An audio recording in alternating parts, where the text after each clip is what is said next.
नमस्कार। प्रादेशिक समाचार के साथ मैं आसिया नाजली। पहले मुख्य समाचार। प्रधानमंत्री नरेंद्र मोदी ने चक्रवात यास से निपटने के लिए समीक्षा बैठक की। राहत कार्य के लिए सशस्त्र बल, भारतीय वायुसेना और एनडीआरएफ की टीम तैनात। राज्य में कोरोना से स्वस्थ होने की दर पहुंची 92.63%। अब तक 3 लाख से अधिक संक्रमित हुए स्वस्थ। केंद्र सरकार ने विद्यार्थियों को सीबीएसई 12वीं की बोर्ड परीक्षा की जानकारी 1 जून तक देने की कही बात। मुख्यमंत्री ने भी मिले सुझाव पर जताई सहमति। और कोविड-19 संक्रमण को देखते हुए एशिया कप क्रिकेट टूर्नामेंट वर्ष 2023 तक के लिए स्थगित। और समाचारों से पहले एक जरूरी संदेश। कोविड मरीजों की संख्या लगातार बढ़ रही है। श्रोताओं से अपील है कि कोई भी कोताही न बरतें। सुरक्षा के सभी उपायों का पालन करें और 18 वर्ष से अधिक आयु के सभी लोग निसंकोच टीका लगवाएं। 18 से 44 वर्ष की आयु वर्ग के लोगों का टीकाकरण 1 मई से शुरू हो गया है। 3 आसान उपायों का पालन करें और सुरक्षित रहें। मास्क पहनें, 2 गज की दूरी है जरूरी, सुरक्षित दूरी बनाए रखें, हाथ और मुंह साफ रखें। और आइए बढ़ते हैं अब समाचारों की ओर। प्रधानमंत्री नरेंद्र मोदी ने चक्रवात यास को देखते हुए सभी संबंधित विभागों को निर्देश दिया है कि वे ये सुनिश्चित करें कि तटों के निकट गतिविधियों में लगे लोगों को समय पर सुरक्षित स्थानों पर पहुंचा दिया जाए। प्रधानमंत्री ने अधिक जोखिम वाले क्षेत्रों से लोगों को सुरक्षित निकालने के लिए अधिकारियों को राज्यों के साथ पूरे तालमेल के साथ काम करने का भी निर्देश दिया है। श्री मोदी ने चक्रवात यास से उत्पन्न स्थिति से निपटने के लिए संबंधित राज्यों, केंद्रीय मंत्रालयों और संबंधित एजेंसियों की तैयारियों की समीक्षा के लिए उच्च स्तरीय बैठक की। चक्रवाती तूफान यास के प्रभाव से निपटने के लिए सशस्त्र बल, भारतीय नौसेना, वायुसेना और एनडीआरएफ ने तैयारी शुरू कर दी है। भारतीय वायुसेना के 15 मालवाहक विमानों ने जामनगर, वाराणसी, पटना और एर्नाकुलम से राष्ट्रीय आपदा मोचन बल के 950 कर्मियों और 70 टन सामग्री को कोलकाता, भुवनेश्वर और पोर्ट ब्लेयर पहुंचाया है। रक्षा मंत्रालय ने कहा है कि 16 विमान और 26 हेलीकॉप्टर तत्काल तैनाती के लिए तैयार रखे गए हैं। भारतीय नौसेना ने मानवीय सहायता और आपदा राहत की 10 खेप भुवनेश्वर और कोलकाता भेजी है। 4 गोताखोर और 10 बाढ़ राहत टुकड़ियां कोलकाता, भुवनेश्वर और चिल्का में तैनात की गई हैं। ये टुकड़ियां बहुत कम समय के बुलावे पर नागरिक प्रशासन को उपलब्ध होंगी। मौसम विभाग ने झारखंड में चक्रवाती तूफान यास के मद्देनजर येलो अलर्ट जारी किया है। इस तूफान का असर झारखंड में कल शाम से 27 मई तक प्रभावी रहेगा। राज्य के दक्षिणी पूर्वी क्षेत्रों में आंधी के साथ तेज बारिश होने की संभावना जारी की गई है। आज दोपहर बाद तेज हवाएं चलने और वज्रपात के आसार हैं। मौसम विभाग के अनुसार बंगाल की खाड़ी में बन रहे पश्चिमी विक्षोभ का आज चक्रवात यास में परिवर्तित होने की संभावना है। मौसम वैज्ञानिक अभिषेक आनंद ने बताया कि पश्चिमी विक्षोभ का टर्फ लाइन बंगाल से होता हुआ झारखंड और ओडिशा तक फैला हुआ है। इस कारण रांची समेत राज्य के कई इलाकों में जमकर बारिश होने की संभावना है। मौसम विभाग द्वारा जारी स्पेशल रिपोर्ट में बताया गया कि चक्रवात यास का असर धीरे धीरे गहरा गया है और इसका असर झारखंड पर भी दिखने की संभावना है। कोयलांचल, कोल्हान और संताल परगना में भारी बारिश और वज्रपात की चेतावनी दी गई है। विभाग के अनुसार कल तक चक्रवात यास के तटीय क्षेत्रों से टकराने की संभावना है। राज्य में कोरोना से स्वस्थ होने की दर बढ़कर 92.63% तक पहुंच चुकी है, जो राष्ट्रीय औसत से 4.33% अधिक है। राज्य में कोरोना के संक्रमण दर में लगातार गिरावट दर्ज की जा रही है। झारखंड में कोरोना के सक्रिय मामलों की संख्या घटकर 19,499 पहुंच गई है। पिछले 24 घंटों में 4,375 लोग स्वस्थ हुए हैं, जिसकी संख्या नए सक्रिय मामले मिलने की संख्या से लगभग 3 गुनी हो चुकी है। पिछले 24 घंटों में 1,345 नए सक्रिय मामलों की पुष्टि हुई है। राज्य में अब कुल संक्रमितों के मात्र 8% मामले ही विभिन्न अस्पतालों में उपचाराधीन हैं। राज्य में संक्रमण की दर में करीब 14% की गिरावट दर्ज की गई है। राज्य में कोरोना से मरने वालों की संख्या में भी काफी कमी आई है। पिछले 24 घंटों के दौरान राज्य में सिर्फ 37 संक्रमितों की कोरोना से मौत हुई। राज्य में कोविड टीकाकरण अभियान के अंतर्गत 32,53,040 लोगों को कोविड की पहली डोज और 6,82,155 लोगों को अब तक दूसरी डोज लगाई जा चुकी है।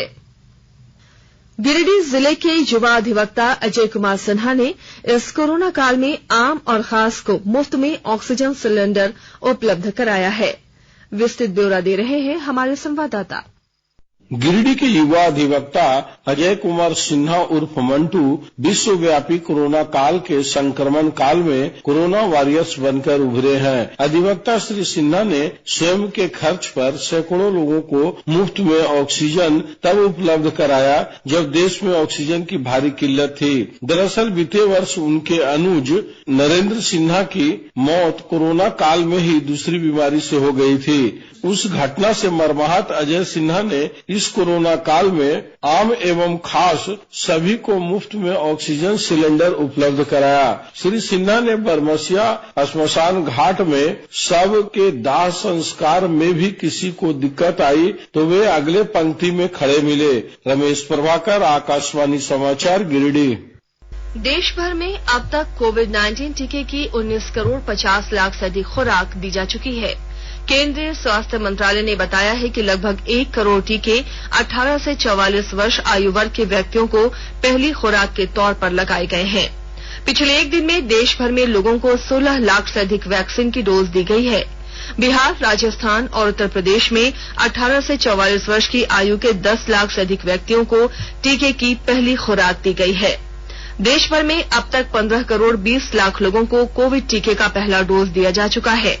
लगभग 4 करोड़ 30 लाख लोग दोनों डोज ले चुके हैं। आकाशवाणी के ताजा तरीन समाचारों के लिए आप हमारी वेबसाइट newsonair.com पर लॉग इन कर सकते हैं। ताजा समाचार Twitter handle @AIR news alerts और Facebook page All India Radio News पर भी उपलब्ध है। आप प्रादेशिक समाचार एकांश के ट्विटर हैंडल @AIR न्यूज_रांची और फेसबुक पेज तथा YouTube channel AIR news Ranchi पर भी हमारे बुलेटिन सुन सकते हैं। प्रादेशिक समाचार आप आकाशवाणी रांची से सुन रहे हैं और अब पेश है कोरोना से बचाव के कुछ संदेश। कोविड-19 से बचाव और सुरक्षित रहने के 3 उपाय। मास्क लगाएं, 2 गज दूरी है जरूरी, सुरक्षित दूरी रखें, हाथ और मुंह साफ रखें।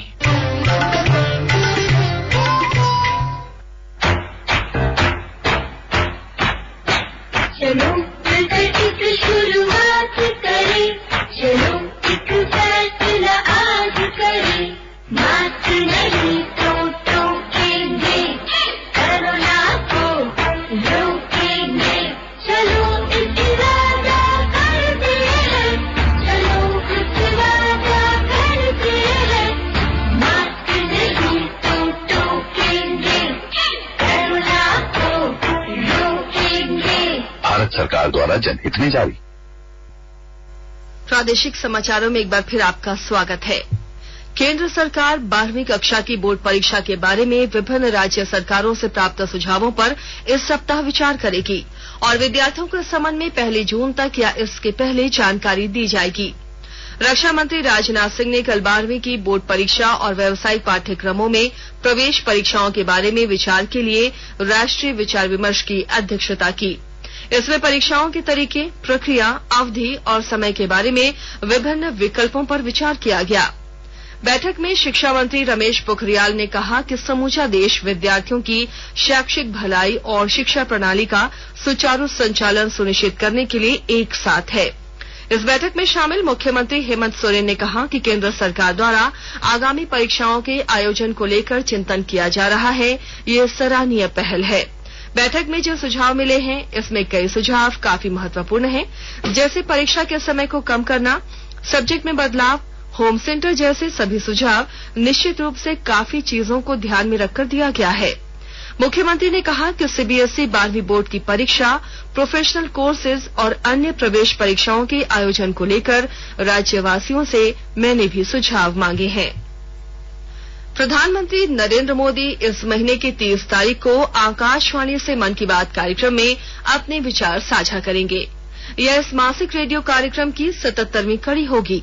लोग नमो ऐप या MyGov ओपन फोरम पर कार्यक्रम के लिए अपने सुझाव दे सकते हैं। टोल फ्री नंबर 1800-11-7800 पर फोन करके प्रधानमंत्री के लिए संदेश हिंदी या अंग्रेजी में रिकॉर्ड कराया जा सकता है।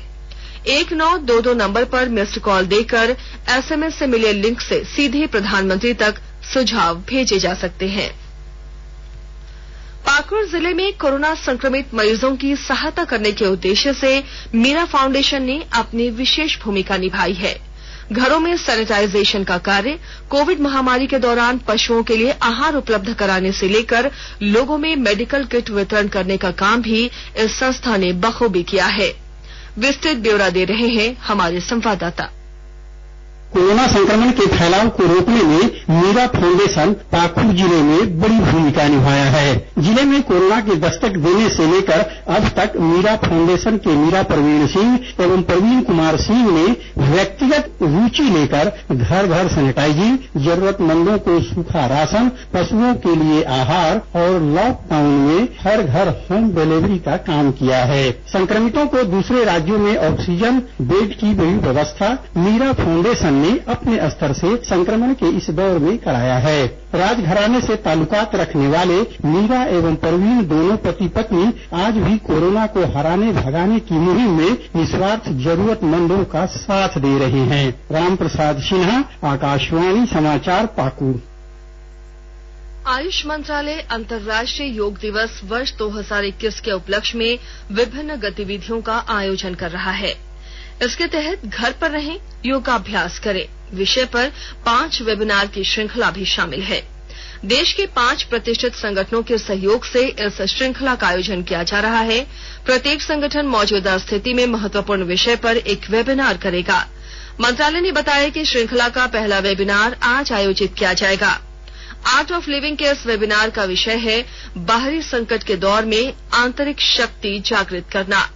5 वेबिनारों की इस श्रृंखला का उद्देश्य लोगों को उन मुद्दों के बारे में जागरूक करना है जो मौजूदा कोविड संकट में बहुत ही महत्वपूर्ण है।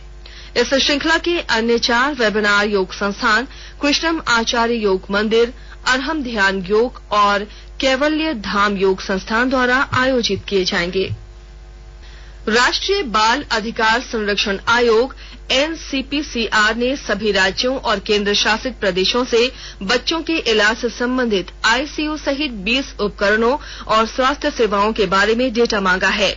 ऐसा कोविड-19 की तीसरी लहर में बच्चों के बड़े पैमाने पर प्रभावित होने की संभावना को देखते हुए किया गया है। सूचना और प्रसारण मंत्रालय के पत्र सूचना कार्यालय PIB ने लोगों को फर्जी वेबसाइटों के प्रति चेतावनी दी है। PIB ने एक ट्वीट में कहा है कि वेबसाइट PIB factcheck.in अपने आप को PIB की आधिकारिक वेबसाइट बताने का झूठा दावा करता है। PIB ने कहा है कि लोगों को सरकार से संबंधित तथ्यों की जांच के लिए PIB के Twitter handle PIB fact check के संपर्क में रहना चाहिए।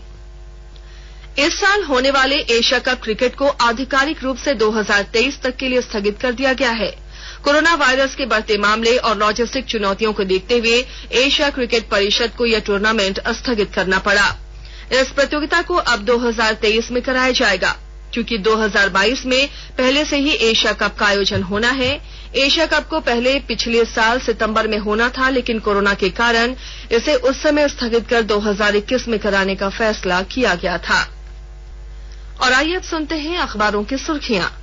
राज्य से प्रकाशित होने वाले लगभग सभी अखबारों ने CBSE 12वीं बोर्ड की परीक्षा को लेकर हुई केंद्र की राज्य सरकारों के साथ मैराथन बैठक को प्रमुखता से प्रकाशित किया है। हिंदी दैनिक हिंदुस्तान ने मुख्यमंत्री हेमंत सोरेन द्वारा कोरोना की तीसरी लहर से बचाव के लिए संसाधनों को दुरुस्त किए जाने की खबर को पहले पन्ने पर जगह दी है। प्रभात खबर ने टाटा स्टील कंपनी द्वारा अपने कर्मियों को कोरोना से मौत के बावजूद परिजनों को सुविधाएं उपलब्ध कराने के फैसले की खबर को पहली सुर्खी बनाया है। दैनिक भास्कर ने कोविड संक्रमण की पॉजिटिव ट्रेंड की खबर, बुजुर्गों की मौत में तेजी से गिरावट को प्रमुखता से प्रकाशित किया है। दैनिक जागरण ने डीजीपी का फर्जी फेसबुक अकाउंट बनाने वाले साइबर अपराधी की गिरफ्तारी की खबर को पहले पन्ने पर प्रकाशित किया है। अंग्रेजी दैनिक टाइम्स ऑफ इंडिया और हिंदुस्तान टाइम्स ने भारतीय पहलवान और ओलंपिक मेडलिस्ट सुशील पहलवान की गिरफ्तारी की खबर को पहली हेडलाइन बनाया है। और अब अंत में मुख्य समाचार एक बार फिर। प्रधानमंत्री नरेंद्र मोदी ने चक्रवात यास से निपटने के लिए समीक्षा बैठक की। राहत कार्य के लिए सशस्त्र बल, भारतीय वायुसेना और एनडीआरएफ की टीम तैनात। राज्य में कोरोना से स्वस्थ होने की दर पहुंची 92.63%। अब तक 3 लाख से अधिक संक्रमित हुए स्वस्थ। केंद्र सरकार विद्यार्थियों को सीबीएसई 12वीं की बोर्ड परीक्षा की जानकारी 1 जून तक दे देगी। मुख्यमंत्री ने भी मिले सुझाव पर जताई सहमति।